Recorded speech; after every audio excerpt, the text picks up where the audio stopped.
ചങ്ങായിമാരെ, ഇനി കേരളത്തിൽ നടക്കാൻ വന്ന യുദ്ധത്തിലുണ്ടല്ല ഞാനും നിങ്ങളും ഇല്ല, നമ്മളുണ്ടല്ല വെറും കാഴ്ചക്കാർ മാത്രം. യുദ്ധനി ആരൊക്കെയാണെന്നറിയാം? ചാണക സംഘികളും നമ്മളെ പൂഞ്ഞാലെ പി സി ജോർജ് ഇല്ലേ, പി സി ജോർജും തമ്മിലാണ്. അതായത് പി സി ജോർജ് ഇന്നലെ ഏതോ ഒരു ചാനൽ കൊടുത്ത ഇന്റർവ്യൂവിൽ പറഞ്ഞ് പി സി ജോർജ് തോൽക്കാൻ കാരണമുണ്ടല്ല BJP ആണ്. BJP സ്ഥാനാർത്ഥിയായിട്ട് നിന്നത് കൊണ്ട് മാത്രമാണ് പി സി ജോർജ് തോറ്റതെന്നാണ് ആ ചാനലിൽ പി സി ജോർജ് പറഞ്ഞത്. അതായത് പി സി ജോർജ് ഉണ്ടല്ല സ്വതന്ത്രനായി BJPന്റെ ഒരു പിന്തുണയില്ലാതെ സ്വതന്ത്രനായി നിന്നിരുന്നെങ്കിൽ പി സി ജോർജ് വൻ വിജയം നേടുമെന്നാണ് പി സി ജോർജ് ആ ഇന്റർവ്യൂ പറഞ്ഞത്. അതിന്റെ കാരണമായിട്ട് പി സി ജോർജ് പറയുന്നതെന്നറിയാം, BJPയുടെ നേതാക്കന്മാരല്ലേ അവരൊക്കെ വെറും ഉഡൈപ്പാണെന്നാണ് പി സി ജോർജ് പറഞ്ഞത്. അതുകൊണ്ട് മാത്രമാണ് പി സി ജോർജ് ഇപ്രാവശ്യം തോറ്റത് പോലും. എന്തായാലും നമുക്ക് നമ്മളെ പി സി ജോർജ് ഇല്ലേ BJPക്കാരെ കുറിച്ച് പറയുന്ന അതിമനോഹരമായ കുറച്ച് കാര്യങ്ങളുണ്ട്. ആ മനോഹരമായ കാര്യങ്ങളൊന്ന് കേട്ടിട്ട് വന്നാലോ, അതിനുശേഷം ബാക്കി സംസാരിക്കാം. BJPയുടെ സ്ഥാനാർത്ഥിയായിട്ട് ഞാൻ തോറ്റത് താമരച്ചിന്. ഞാൻ സ്വതന്ത്ര ജനത്തിൽ ഞാൻ ജയിച്ചതിന് ഉറപ്പാണ്. കാരണം ഇവിടുത്തെ ഈ താമരയായിട്ട് അങ്ങോട്ട് താതയും പ്രാപിക്കാൻ ജനങ്ങൾക്ക് കഴിയുന്നില്ല. അതല്ല, മോദിജി വളരെ മാന്യനും ഇന്ത്യൻ പ്രധാനമന്ത്രി വിജയമാണെങ്കിലും കേരളത്തിൽ ജനങ്ങളുടെ ഇപ്പോഴും BJPക്ക് ഒരു സ്വാധീനം ചെലുത്താൻ കഴിയുന്നില്ല. അതിന് പല കാരണങ്ങളുണ്ട്. BJPയുടെ ഈ പ്രാദേശിക നേതാക്കന്മാരുടെ സ്വഭാവത്തിൽ മാറ്റം വരേണ്ടതായിരുന്നു. കാരണം അവർ ജനകീയരാകണ്ടേ. പിന്നെ ഒരു പുതിയ ഒരാൾ BJP ചെന്നാൽ അവനെ ഒരു രണ്ടാം തരം പൗരനായിട്ട് കാണുന്ന പല മേഖലയുണ്ട്.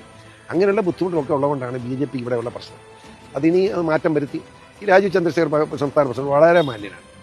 എന്നാൽ അങ്ങനെ കൂട്ടത്തിലുള്ള പല ഭാരവാഹികളും മാന്യന്മാരല്ലതാണ്. ഇന്ന് വിളിച്ചു നോക്കാതെ പറയണം, എനിക്ക് കള്ളത്തരം ഇല്ലാത്തതുകൊണ്ട് പറയുക. അപ്പം രാജീവ് ചന്ദ്രശേഖർ പോലെ മാന്യന്മാരായിട്ട് മുഴുവൻ ഭാരവാഹികളും വന്നാൽ BJP വളരെ മുന്നോട്ട് പോകും. അത് അനധികൃത ഒരു ഭാവിയിൽ അങ്ങനെ ആകട്ടെ എന്ന് പ്രാർത്ഥിക്കാനല്ലാതെ മറ്റൊന്നും എനിക്ക് കഴിയില്ല. ഇപ്പോഴത്തെ സാഹചര്യത്തിൽ അതിനൊരു സാഹചര്യം കാണുന്നു.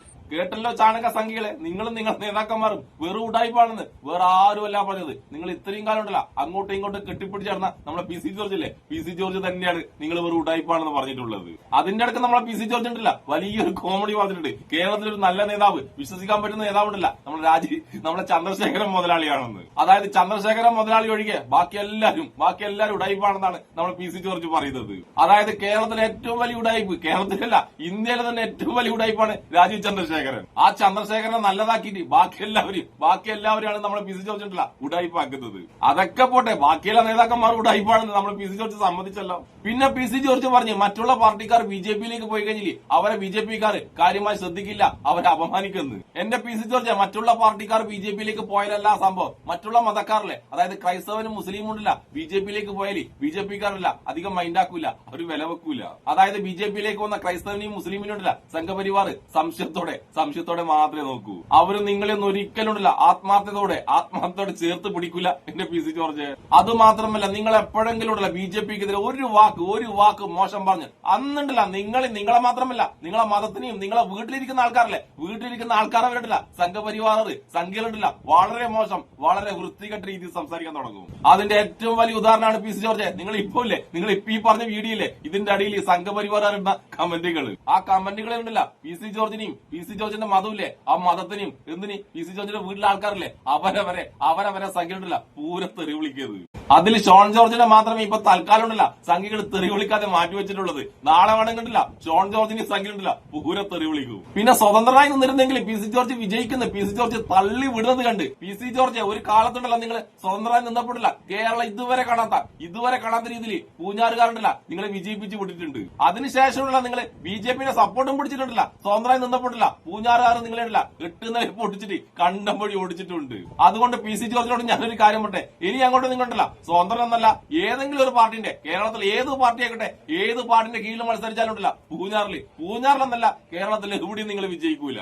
ഇനിയിപ്പോ പി സി ജോർജിന്റെ കൂടെ മത്സരിക്കാൻ വേണ്ടിയിട്ടില്ല വേറെ ഒരു സ്ഥാനാർത്ഥി ഇല്ലാന്ന് വെച്ചോ, എന്നാലും ജനങ്ങളുണ്ടല്ല നോട്ടക്ക് വോട്ട് ചെയ്തിട്ട് നോട്ടേനെ വിജയിപ്പിക്കും, പി സി ജോർജിനെ പരാജയപ്പെടുത്തും. അതാണ് പി സി ഇനി അങ്ങോട്ട് നടക്കാൻ പോകുന്നത്. അതായത് പി സി ജോർജിനുണ്ടല്ല നമ്മുടെ നാട്ടില് നല്ല വിലയാണ്, പുല്ലുവില, ഒരു 1.5 പുല്ലുവില. ആ പുല്ലുവിലയാണ് നിങ്ങൾക്കെന്നുള്ള കാര്യമുണ്ടല്ല. നിങ്ങളാദ്യം ഒന്ന് മനസ്സിലാക്കട്ടെ പി സി. ഇനി നമുക്കുണ്ടല്ല പൂഞ്ഞാലിൽ ഇപ്രാവശ്യത്തെ പരാജയില്ലേ, ആ പരാജയപ്പെടുന്ന ശേഷമുണ്ടല്ല ഒരുപാട് കാര്യങ്ങൾ മനസ്സിലാക്കിയ പി സി ഉണ്ടല്ല വളരെ സങ്കടത്തോടെ കുറച്ച് കാര്യങ്ങൾ പറയുന്നുണ്ട്. അതും കൂടി ഒന്ന് കേട്ടിട്ട് വരാം.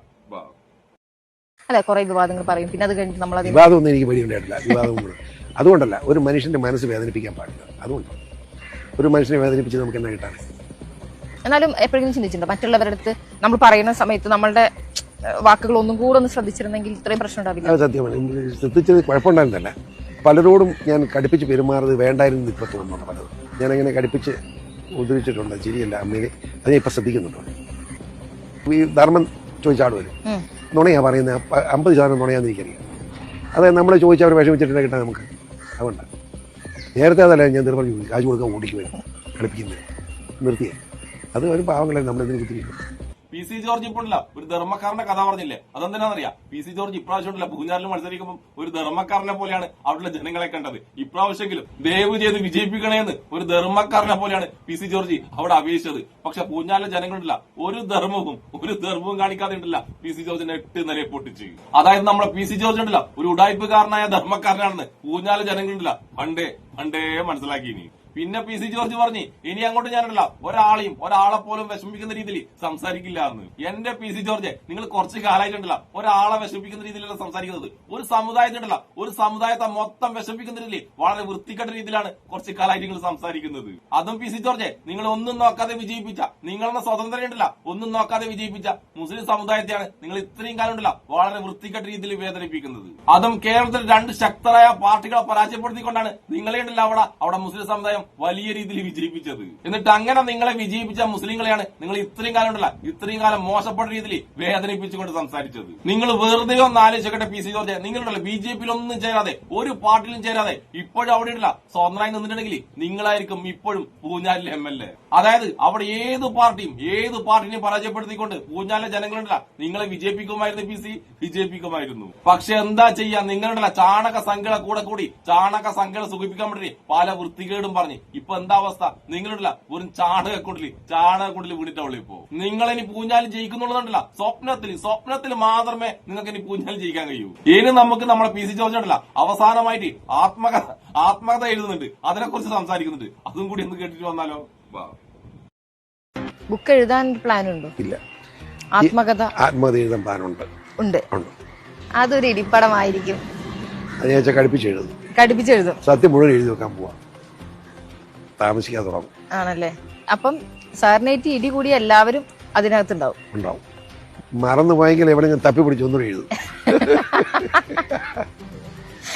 മിക്കവാറും എനിക്ക് തോന്നുന്നത് ആ ബുക്ക് ഇറങ്ങുമ്പോഴത്തേനും നമ്മളൊരു സെറ്റ് കാറ്റഗറി എന്താ പറയാ സെക്യൂരിറ്റി നിർത്തേണ്ടി വരും. ഒരു സെക്യൂരിറ്റി ഞാൻ തന്നെ കൂടുതലാണ്. അല്ല പിന്നെ പി സി ജോർജ് ആത്മകഥ എഴുതുമ്പോ പി സി ആയിട്ട് അടികൂടി എല്ലാവരും എല്ലാവരുടെ കഥകൾ എഴുതണം. അതിൽ ഏറ്റവും കൂടുതൽ പി സി ആയിട്ട് അടികൂടിയ ഒരാളില്ലേ നമ്മുടെ സരിത ചേച്ചിയായിട്ടുള്ള അടീന്റെ കഥയുണ്ടല്ല, അത് കൃത്യമായിട്ട് പി സി എഴുതണം. സരിത ചേച്ചിയായിട്ട് പി സി ജോർജ് അടികൂടി ആ കഥയില്ലേ, ആ കഥ കേൾക്കാൻ വേണ്ടിയാണ് കേരളക്കര കഥ ഓർത്തിരിക്കുന്നത്. അതുമാത്രമല്ല സരിത പെണ്ണെ കുഞ്ഞിപ്പെണ്ണെ എന്ന ആ മനോഹരമായ ഗാനമില്ലേ, ആ ഗാനം വന്നത് എങ്ങനെയാണെന്നും കൂടി ആ ആത്മകഥയിൽ കൃത്യമായിട്ട് പി സി എഴുതണം കേട്ടോ. വേറൊരു കാര്യം കൂടി പി സിയുടെ ആത്മകഥയൊക്കെ എഴുതി കഴിഞ്ഞ ശേഷം ആ ആത്മകഥ പി സി തന്നെ ഇരുന്നിട്ട് ഒന്ന് വായിച്ചു നോക്കണം. അപ്പം പി സി കേട്ടില്ല, പി സിനെ കുറിച്ച് തന്നെ ഒരു കാര്യം മനസ്സിലാവും. കാര്യം കാണാൻ വേണ്ടി കാലും മറന്ന എത്രമാത്രം വൃത്തികെട്ട മനുഷ്യനാണ് നിങ്ങളെന്ന് നിങ്ങൾക്ക് തന്നെ നിങ്ങളുടെ ആത്മകഥ വായിക്കുമ്പോഴല്ല കൃത്യമായിട്ട് മനസ്സിലാകും. കൂടെ നിന്നവരെയും നിങ്ങളുടെ സമുദായത്തെയും നിങ്ങളുടെ കൂടെ നിന്ന വേറൊരു സമുദായമില്ലേ, ആ സമുദായത്തെയൊക്കെ ഒറ്റിക്കൊടുത്തിട്ട് പി സി ജോർജ് നിങ്ങൾ എവിടെ എത്തില്ല എന്നുള്ള കാര്യം കൂടി പി സി ജോർജ് മനസ്സിലാക്കിയാലല്ല വളരെ നല്ലത്. അപ്പൊ ഇനി അങ്ങോട്ടുള്ള യുദ്ധത്തിനുണ്ടല്ല നമ്മൾ കാഴ്ചക്കാരും മാത്രം. ഇനി അങ്ങോട്ടുള്ള യുദ്ധം ഉണ്ടല്ല സംഘികളും നമ്മളെ പൂഞ്ഞാലെ ജോർജും തമ്മിലാണ്, പൂഞ്ഞാലിലെ പി സി ജോർജും തമ്മിൽ. അപ്പൊ പൂഞ്ഞാൽ ഈ കഴിഞ്ഞ ഇലക്ഷന് 8 നിലയിൽ പൊട്ടിയപ്പം കുറച്ച് ബുദ്ധി തിരിച്ചു വന്ന നമ്മളെ പൂഞ്ഞാലെ പി സി ജോർജിനും എന്നെ ഇഷ്ടപ്പെടുന്ന എല്ലാവർക്കും എന്റെ ഒരു നല്ല സുലാൻ.